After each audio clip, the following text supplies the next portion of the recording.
Bonjour tout le monde, c'est Yannick et j'espère que vous allez bien. On se retrouve aujourd'hui pour le 10e numéro de mon tour d'actu quotidien. Donc le dernier de la semaine et il se passe encore beaucoup de choses. On rentre dans le vif du sujet et on va parler console. Microsoft a officialisé il n'y a pas très longtemps la disponibilité du Xbox All Access pour la Xbox Series X. Son prix sera de 32,99 € par mois. Je vous avais déjà parlé de l'offre qui était destinée à la Xbox Series S. On attendait juste maintenant de la part de Microsoft l'officialisation de l'offre donc pour la Series X. C'est désormais chose faite. Pour rappel, cette offre est disponible donc à 32,99 € par mois pendant 24 mois. Et ça permet donc d'obtenir la Xbox Series X sans avoir à avancer quoi que ce soit en plus, mais également pendant la même durée, donc 24 mois, au Xbox Game Pass qui vous donne droit à un certain nombre de choses, jouer à des jeux et également en réseau. C'est d'ailleurs une bonne surprise puisqu'aux États-Unis, l'offre est à 34,99 $ par mois. On avait peur que ce soit la même chose en euros. Finalement, ce n'est pas le cas. Microsoft a également annoncé les précommandes de Xbox Series S et X vont débuter le 22 septembre à 9 h. En revanche, le All Access ne sera pas disponible immédiatement. Pour mémoire, deux anciennes participent à cette opération qui sont Fnac et Micromania. On reste toujours dans le domaine des consoles. Un petit mot sur Sony avec sa PlayStation 5. Hier, je l'avais d'ailleurs indiqué dans ma vidéo, la PS5 permettra de jouer à des jeux PS4 conformément à une promesse faite par Sony. Il est question de la quasi-intégralité du catalogue. Toutefois, il ne sera pas disponible tout de suite, il faudra un petit peu de temps. D'ailleurs, cette offre sera disponible dans le cadre du PS Plus, dont le prix de l'abonnement n'a pas encore été communiqué à ce jour. Du moins, la rétrocompatibilité s'arrêtera là puisque les jeux issus de PS2, PS3 ne seront jamais compatibles sur la PS5, mettant ainsi un terme définitif à tout espoir de la part des joueurs qui auraient souhaité pouvoir jouer à d'anciens titres. Ça ne sera jamais le cas. L'iPhone 12 Pro Max a été flashé sur Antutu. Le célèbre benchmark révèle des scores qui sont certes supérieurs à l'ancienne génération, notamment l'iPhone 11 Pro Max, mais qui restent en dessous des scores obtenus par les meilleurs smartphones Android qui bénéficient du Snapdragon 865+. Ça fait un petit peu bizarre de dire ça parce qu'en général, lorsqu'un nouvel iPhone sort, il est beaucoup plus puissant que les autres smartphones Android, même les plus récents. Donc, est-ce que finalement l'A14 Bionic n'en a pas autant sous le capot que ce qu'on aurait pu espérer? Rien n'est moins sûr, il faudra encore attendre davantage de tests, de recul à ce sujet-là pour en avoir le cœur net. Puis de toute façon, les scores obtenus sur Antutu ne sont pas forcément révélateurs. Sur Geekbench, ça pourrait être tout à fait autre chose, ainsi que sur d'autres benchmarks, affaire à suivre. Mais en tout cas, je trouvais cette information particulièrement intéressante parce que c'est un peu une première quand même.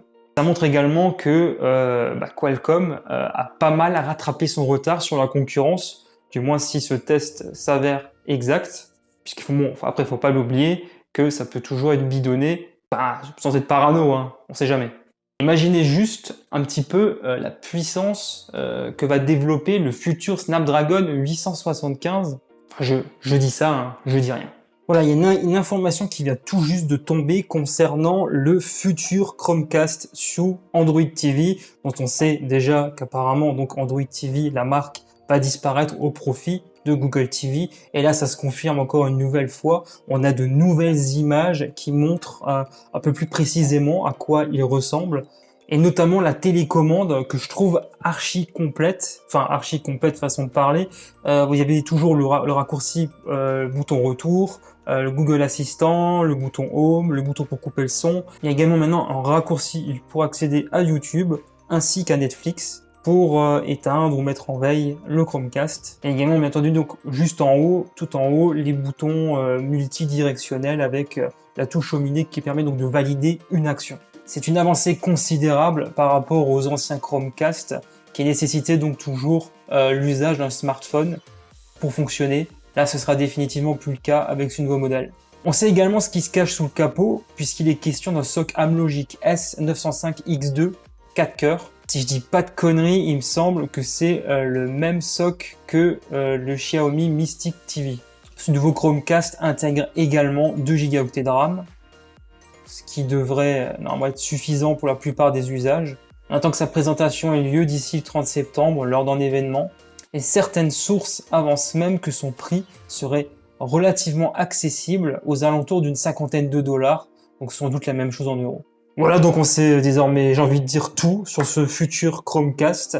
Maintenant que je l'avais déjà dit, Google, y a plus qu'à quoi. Je termine maintenant en parlant de Amazfit qui vient tout juste de dévoiler son nouveau bracelet connecté, l'Amazfit Band 5 qui a de sérieuses similitudes avec un autre bracelet connecté dont j'ai parlé il n'y a pas si longtemps puisque je l'ai même testé, le Mi Band 5. Mon fidèle compagnon. Pourquoi parler aujourd'hui du bracelet connecté lancé par Amazfit?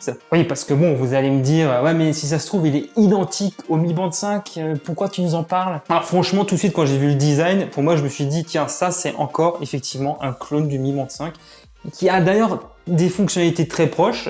Alors, je vais pas toutes les citer, mais en tout cas, je vais vous citer celles qui le différencient par rapport au Mi Band 5, en commençant tout de suite par le support d'Alexa. Alors, on a beaucoup parlé des leaks du Mi Band 5 avant sa sortie et on avait espéré qu'Alexa, effectivement, soit directement disponible parce que voilà, il y avait des fuites qu'il suggérait et il s'avère que bon, lorsque le Mi Band 5 est sorti, ça fait pchit puisque on n'a jamais entendu parler d'Alexa, en tout cas de manière officielle.